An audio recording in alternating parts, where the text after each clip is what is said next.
Thank you for joining us at the lumber session, the 1 o'clock session here at the Construction Owners Summit. Today, we're going to be talking about the trends and challenges for construction owners. And leading this topic will be Head of Product from Lumber, Oleg Pravdin. Everybody give him a round of applause. Thank you. Thanks so much for making it after lunch. I know it wasn't easy, but I really appreciate it. This is going to be a great topic. Hopefully you'll come out with some learnings, some questions, and I'm happy to field questions after this presentation. So, as Lou mentioned, my name is Oleg Pravdin. I head up Lumber. So Lumber, to advance slides, I need to go this way. Lumber is an all-in-one construction workforce management platform. All we do is focus on construction. We're a software company. We don't focus on any other domain.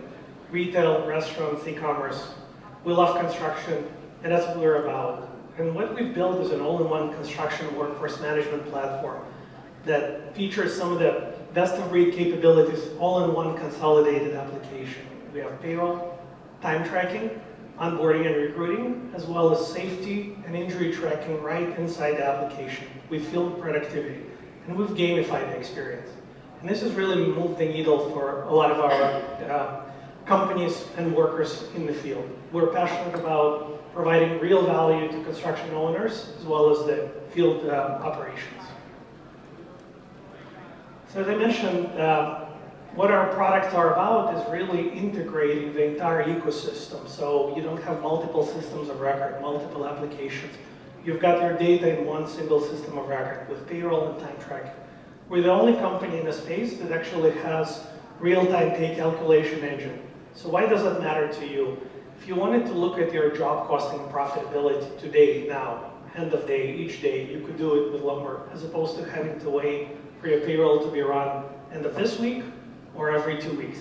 So instead of looking at your job costs and profitability in arrears, you're looking at it real time, and you can make certain decisions and changes about how you forecast jobs.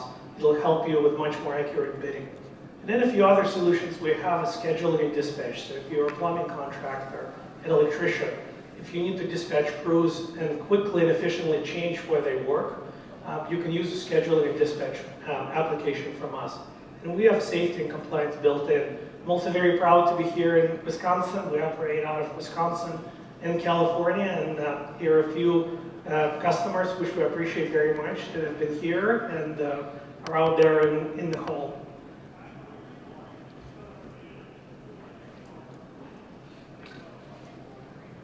Next slide, please. Okay, here we go. So how are we different? We are purpose-built for construction, as I mentioned.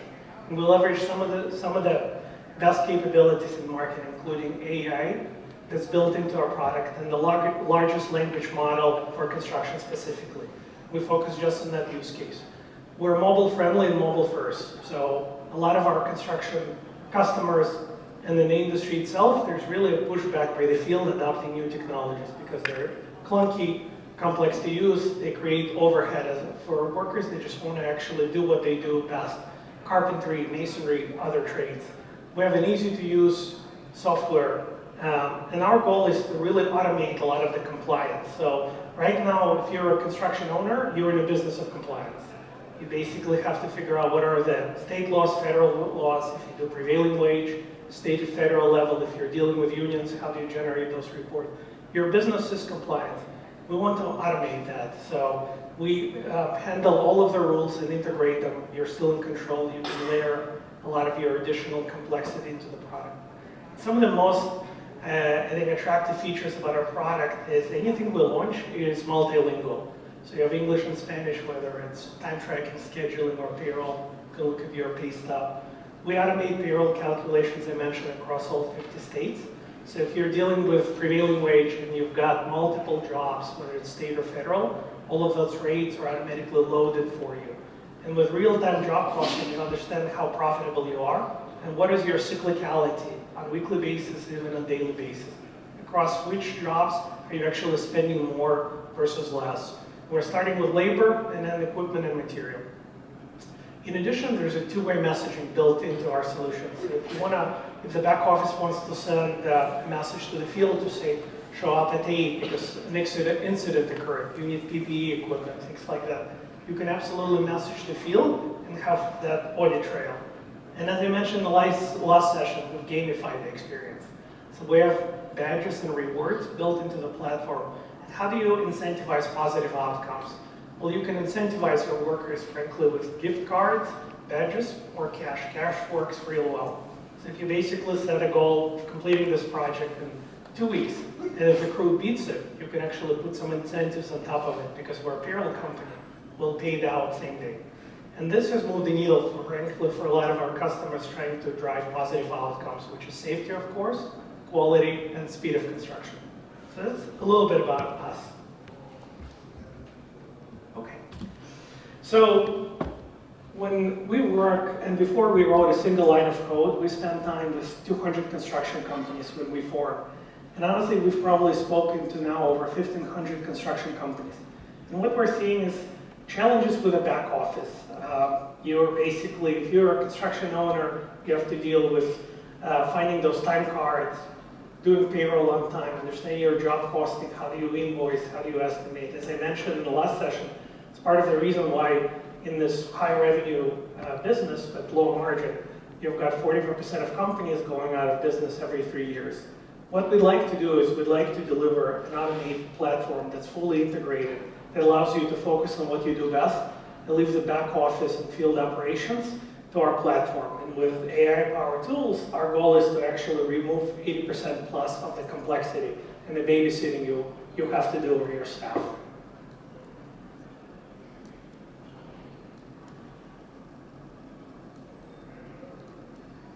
Okay. Here we go. Sorry about that. Yeah, they told me not to buy Mac. What are you going to do? And here we are.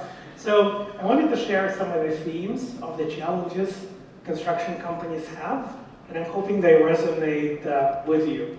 So one of the challenges we see is, of course, lack of skilled workforce in the field.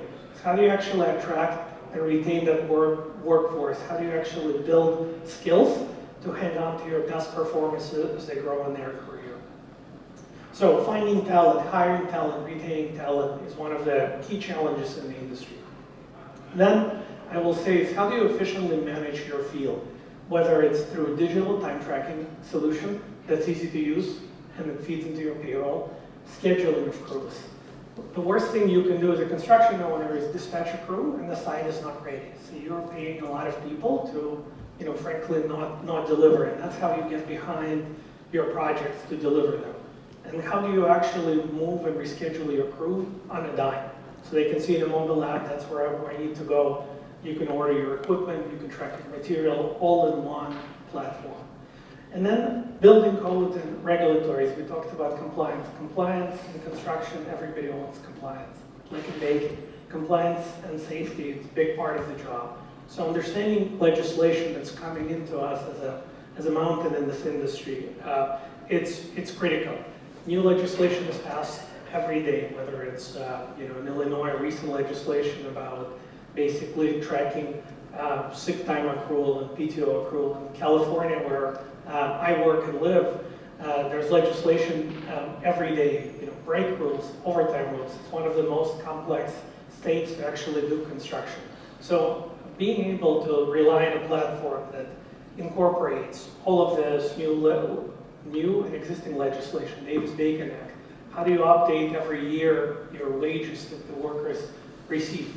We think of it as one platform that kind of continues to learn and feed itself. So these are some of the challenges that you face just besides running an efficient field operations business.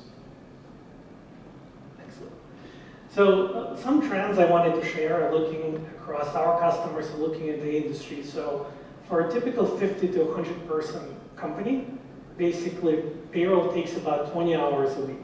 It's kind of shocking, right? So you've got multiple payroll managers running payroll. So if you do weekly payroll, essentially whenever payroll is approved, you start in the next cycle. And if you're doing certified payroll, if you've got a union you're dealing with, complexity goes up. Living in San Francisco Bay Area, I think of it as painting Golden Gate Bridge. It's a very large bridge. It's very red. and whole year crews spend time painting it, and they start again January 1st. So essentially, it never stops. So that's the payroll mayhem, I would say.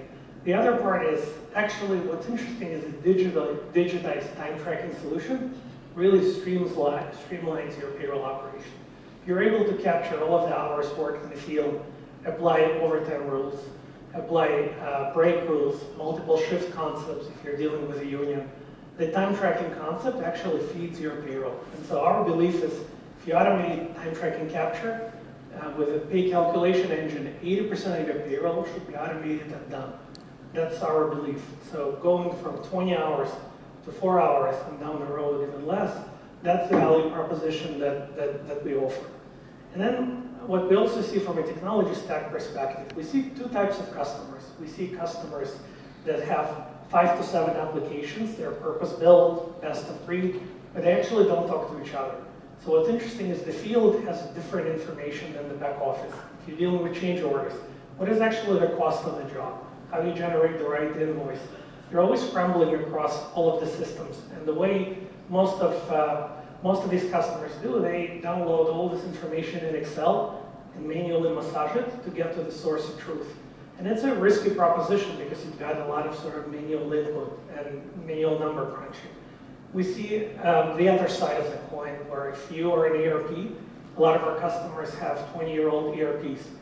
They do a really good job, but we're talking about 500 modules, 3 months to learn, very, very difficult to interface. One of the biggest challenges is sometimes it's very difficult to get information in and out of that ERP because it's just not modern, it's not designed with a supporting API infrastructure. So you'd have to do everything in that ERP, or you go to Excel and massage the data and just key in that information. So we see, those two kind of cohorts of folks in the marketplace. And then compliance. I would say compliance is a huge burden on all of the construction companies.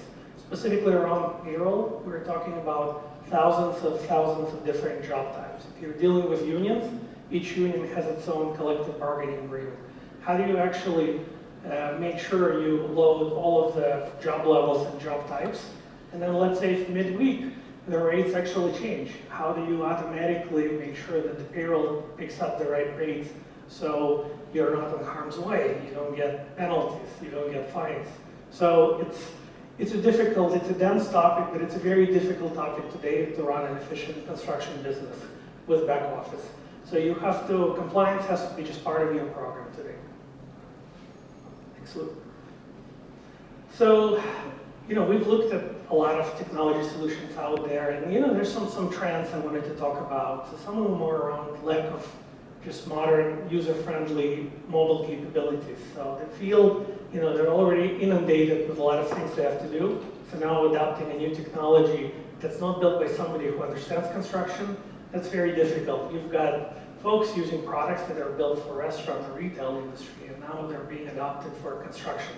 So that's a pretty difficult challenge. I talked a little bit about integration. So as a business owner, as a CFO, as a controller, you want to have a single system of record. You want to understand your profitability, you want to understand your job costs. So all of the pieces have to work in place, from your invoicing to estimation, to then how the field is performing, how long each job takes, and then be able to actually load it into the next cycle so you can get more and more efficient. And then there are some additional smaller capabilities. So let's say you're working in the middle of nowhere and then you don't have cell reception, you don't have Wi-Fi. Can you actually still access the data? So a lot of products aren't designed to work what we call in an offline mode. That means that if you don't have cell reception, are you stuck? Are you not able to capture and retain information? How do you add, let's say, pictures for your daily log that you generate for your general contractor to make sure you get paid? So some of these things that if you're only dealing with construction, you think about and you go deep. And then I would say is construction is one of the lowest industries that spends the least amount of money on technology. It's a gigantic industry, almost 5% of the GDP. But it actually spends between 1% and 2%. Agriculture just exceeded construction in terms of spend on the technology. It's absolutely kind of mind-boggling, right? But that's what's going on. We're seeing more companies adopt newer technologies, but a lot of the time they're expensive. You bringing a modern ERP can cost you $20,000 to $50,000 up front. You're probably spending another $20,000 on implementation. If the implementation doesn't go well, you didn't choose the right partner, you didn't integrate it with the rest of your technology stack, actually things may get worse than they get better, and you've put away a lot of money you've invested into a project.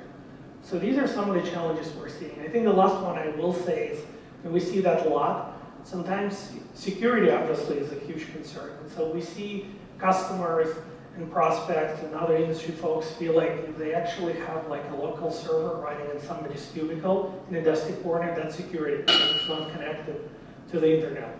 And we've seen a number of breaches. So migration to cloud is scary. Things can go wrong, but at the same time, if you've got all of your data on somebody's laptop or eventually on somebody's server, there are also some security concerns and just viability concerns in terms of, will you have your records 3 years from now, 4 years from now, 7 years from now? Are they going to be compromised because of security challenges? So these are some of the challenges we see in the field. Thanks. So, should I read this? Okay. Thanks. So I talked a little bit about what is our bread and butter, which is time tracking and payroll. I wanted to talk a little bit about complexity of payroll and time tracking, some of the challenges we're seeing, especially with larger contractors. And so what's interesting is, as I mentioned, if you actually have a good digitized time tracking program, potentially with scheduling, it really drives your efficiency in terms of processing payroll. So these two topics are not really decoupled. And so I'll start with payroll. I think some of the challenges we see around supporting complex union and prevailing wage rules. So if you've got multiple unions, how do you handle reciprocity? So your folks from a away union are working on this job. How do you actually make sure that the benefits get transferred? How do you understand all of the shift rules and overtime rules? Are able to apply it at a time card level, at a project level? So there's a lot of complexity you have to deal with, and if you're in an urban center, San Francisco, Chicago, you're dealing with unions and prevailing wages. Being able to integrate with your specific system, so let's say you're using an accounting system that's built in a generic fashion.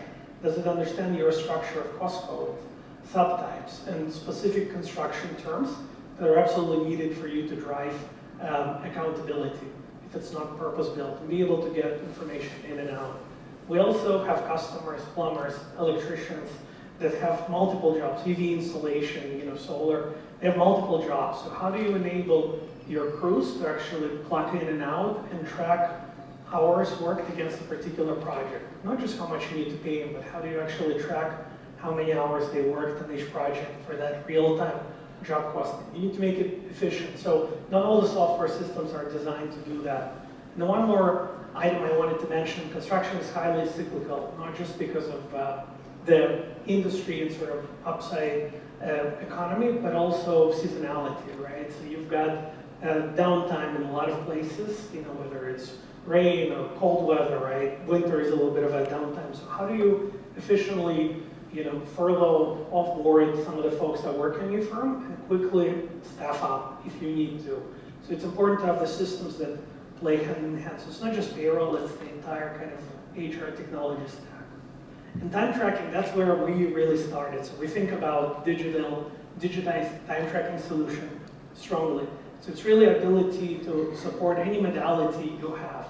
So a lot of companies have different processes, and when you launch technology, you kind of have two choices. You can rework your processes to be efficient based on the technology that you're integrating, or you can have the technology adhere to your processes. And so that's a decision you have to make. We thought about it long and hard, so we have multiple modalities, whether it's kiosk mode, the foreman can enter time. If you're in a union organization, for example, there's a desktop mode. Some of our customers want real-time sort of tracking of job sites. They're primarily dealing with private workforces, and so they have workers clock in and clock out. And then in states like California or Illinois, you have to support attestation, meaning you're not supposed to touch a worker's time card unless they actually sign off on any changes, and they need to approve it. So you actually need signatures on both sides, approval from your foreman or superintendent for a time card, but any change that occurs the worker has to actually accept it, even if it's a different worker comp code or job code. So we think about those use cases. And I think mobile first is a really important concept, and it's got to work whether you have cell reception or not. We have customers, I think a few slides ago, I shared their logos, that they've literally lost tens of thousands of dollars on the job because they couldn't prove to the GC that actually the job was performed because they lost a lot of the logs. So the offline mode, I keep hammering it, but it's an incredibly important capability if you're going to track time in the field. And that's part of the reason why a lot of companies just have a paper time card. It seems easier, but then you still have to digitize it to accurately payroll. And then some of the other complexities around accurate break and overtime tracking. Different states, different union contracts have wage calculation, shift concept, overtime. So in the state of California, it's quite complex. After every 5 hours, you're supposed to give your worker a 30-minute unpaid meal break, and 3.5 hours, 10-minute paid rest break. But as an employer who's competing for talent, you might say, I'm going to pay for all my meal breaks. And you know what? I'm going to give more frequent breaks, and that needs to go to be fed into the payroll. In a competitive market, when you're fighting for the workforce and skilled labor, you may override those rules because you want to be more competitive to get the best workforce. So depending on how competitive you want to be to hire and retain that talent. And then the last thing I will say is the products that you have out there in the field and back office ideally would actually talk to each other in real time. So your time tracking solution should push data into payroll once it gets approved. If the two systems are siloed, your scheduling is siloed, what happens is, again, you don't have a single system of record, so you have to manually cleanse it and then process your payroll. And I think if you're dealing with weekly prevailing wages with certified payroll demands, that's a very risky proposition. Folks do it until they run into trouble. Next slide, thank you. So, switching gears, I want to talk about compliance. It's a very exciting topic, compliance. Next slide. Thank you. So, what are some of the challenges with compliance? So, one of the challenges is around project diversity. So, we have customers that are primarily work on private projects, and 10% of their jobs, let's say, are prevailing wage, and they're not used to it. So how do you actually pay in most projects a private wage, but you actually pay prevailing wage, on those prevailing wage projects? It's a very difficult proposition. What if you have a prevailing wage project, and then 2 days out of the week, you actually had a journeyman who acts as a foreman, and you need to pay a different rate for those 2 days? What if it's an apprentice that midweek is promoted because they actually, served there 5 years, if you will, and became a journeyman? So these are some of the complex things. I think a lot of general contractors think I have a prevailing wage project, but at the same time, my subs are submitting all the payroll. I'm just a paper contractor. I basically project manage. Well, guess what? You're actually responsible for all of the certified payroll reports your general contractors upload. And if they basically underpay their back wages, you're still responsible. And the government and the federal prevailing wage projects will hold you accountable. So the subcontractor oversight and the penalties, that's actually part of your responsibility as a general contractor. And a lot of solar companies are actually, what's interesting, are in this mode. They sell jobs, but they don't self-perform. And so they think, prevailing wage with the new legislation is something that's easy for them. But it actually is quite a bit of complexity is coming to this industry with the new infrastructure legislation. And then documentation demand. So Davis-Bacon Act was updated October last year, I believe. And so you need to maintain your records for 3 years, but some states will demand 4 or 7. So documentation demands, you have to be ready for it to produce in case you have an audit. And then the challenge is, let's say an issue occurs with either your payroll or in an audit or even a worker comp, right? What happens? There's reputational risk. Certainly your worker comp insurance rates are going to go through the roof, which is material. Typically 5% of your payroll goes to pay worker comp insurance. So there's financial burden. So when we talk about these maybe sometimes boring back office processes, time card management, payroll, certified payroll, they're actually material to your business and your bottom line. And that's the only way to have accurate job costing. Next slide. Okay, so switching gears just a little bit, still staying with the topic of compliance, I wanted to talk about Davis-Bacon Act. So this is an act that was enacted in the 30s and it was updated in 2023.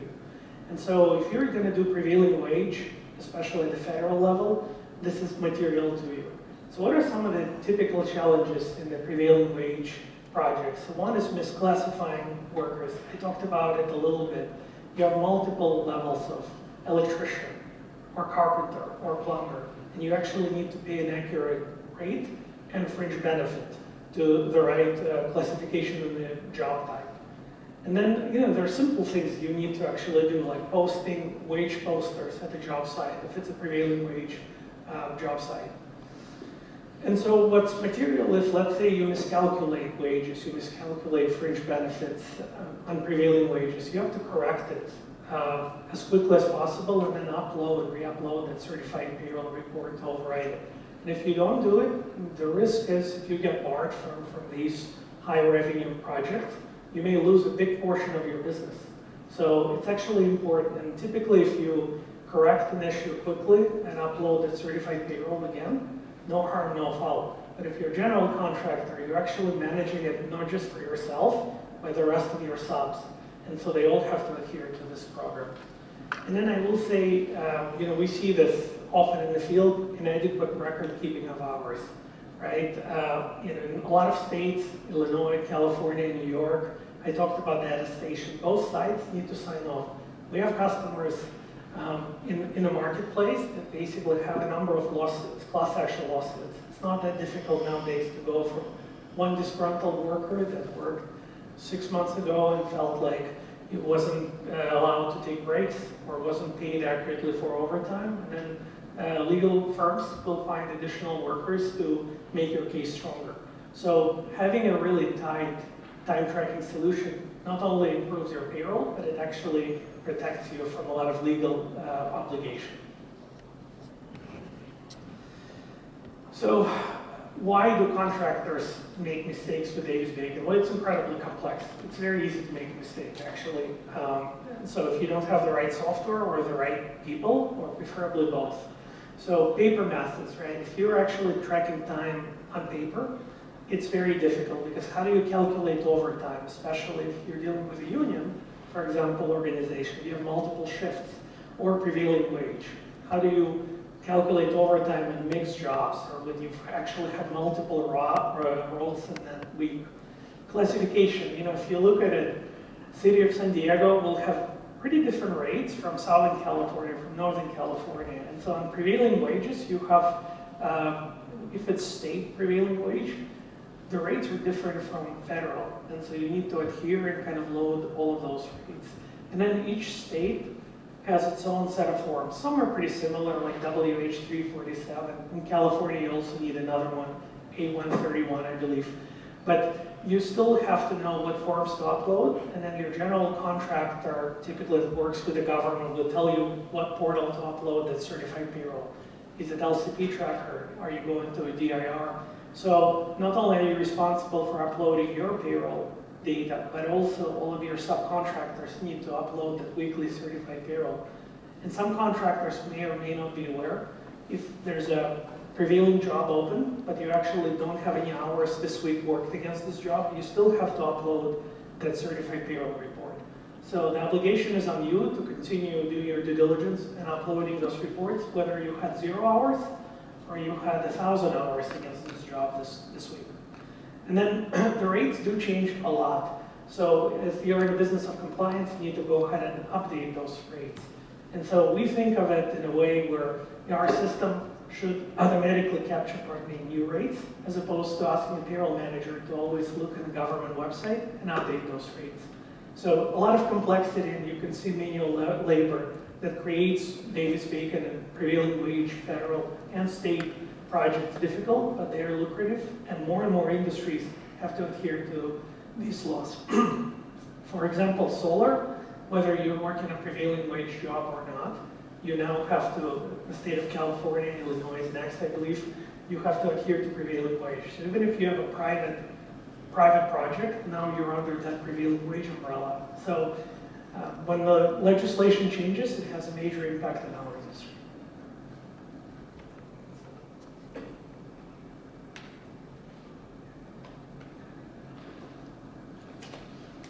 So what happens if you do make a mistake or in an audit, an issue is found? Of course, it's stressful and it's time consuming because you're worried about what if you've had repeat violations? What if you get banned from these projects? Yeah, we talked about you're responsible as a general contractor for you and your payroll, but also for subcontractors. The biggest thing you need to do is correct those back wages as quickly as possible. It's really important to get your payroll back in order and basically upload the certified payroll. So we've had customers who have performed the job but were not paid for 9 months because their essentially invoices get denied because they had issue with the payroll report. So 9 months, from a cash flow perspective, it's catastrophic, right? To have paid your workers, you want to retain your talent, you want to move on, but you haven't been paid for 9 months. But that's what happens. If there's any issue or discrepancy, the government may just not essentially pay for the work you've already performed. And then the biggest risk, as I talked about, is being barred from working if you've had repeat violations on prevailing wage jobs. In some states, it may not be as big of a deal, but in other states, it's really important. It's actually coming across lots of industries. Prevailing wage is coming, these are lucrative projects, but they are impacting solar, they're impacting EV, they're going to be impacting other industries. That's our hunch. So if you get barred from those projects because of multiple audit violations, it's going to hurt the bottom line significantly. So I've covered this. What should you do if something does go wrong? I think a few things you need to do. The most important thing is take immediate action. And paying back wages, let's say if you underpaid your workforce, is the #1 thing you should do. You should do it immediately. And then we talked about if it's a prevailing wage project, rerun your certified payroll report. Hopefully you've got a system that allows you to do it out of the box. In our case, we generate a WH347 report immediately. So if you correct your payroll, let's say, you didn't capture some hours, you just rerun it. There's a report, and you can go ahead and upload it to LCP Tracker, DIR website, and you should be done.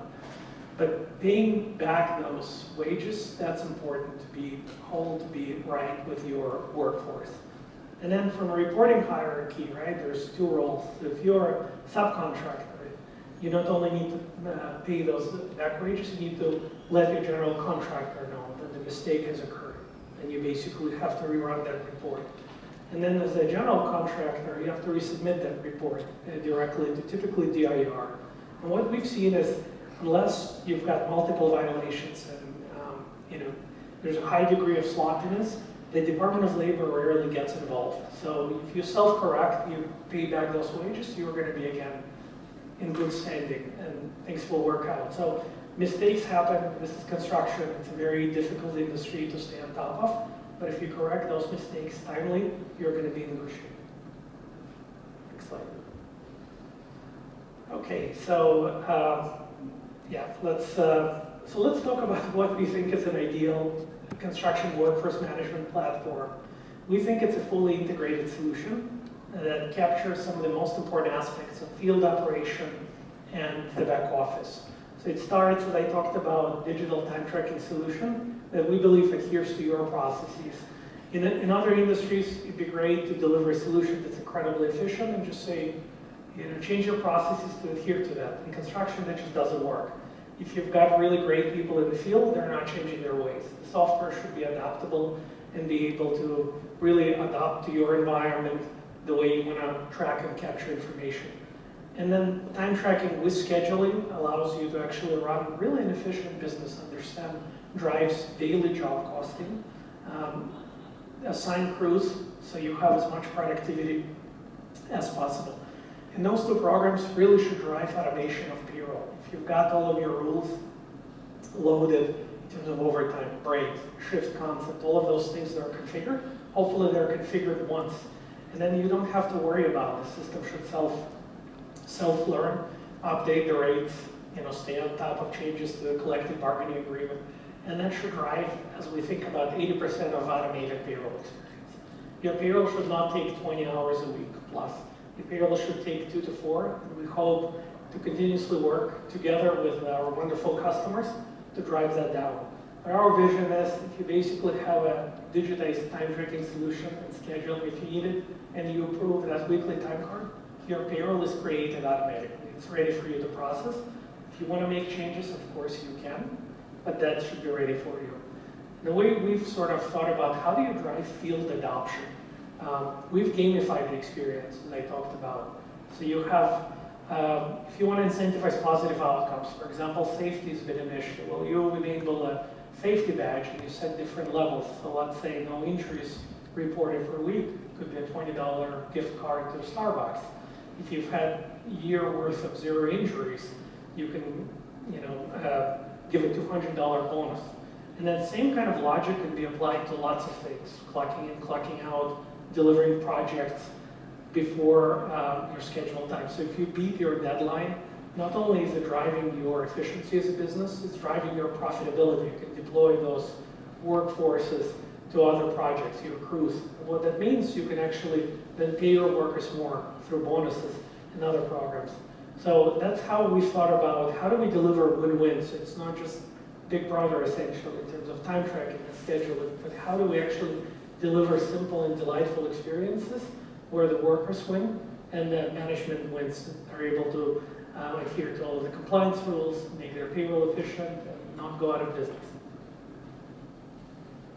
So in conclusion, what we think about the future of construction software, we think of it as a fully digitized experience that automates payroll, does time tracking seamlessly with AI built that's built across the entire platform, and compliance is an autopilot. And I love that concept because you shouldn't be in the business of compliance.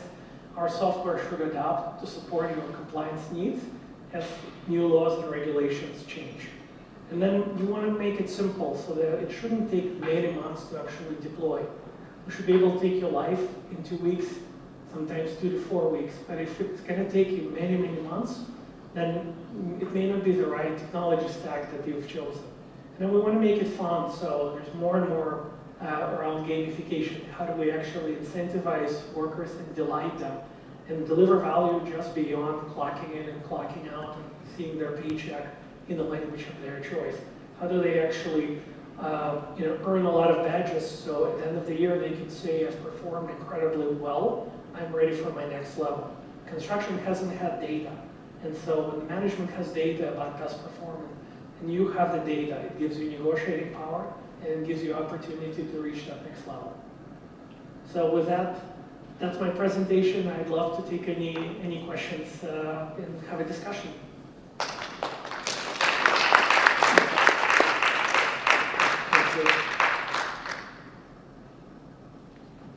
So are you saying that Davis Bacon can apply, let's say, in Illinois, on a private contractor doing a private?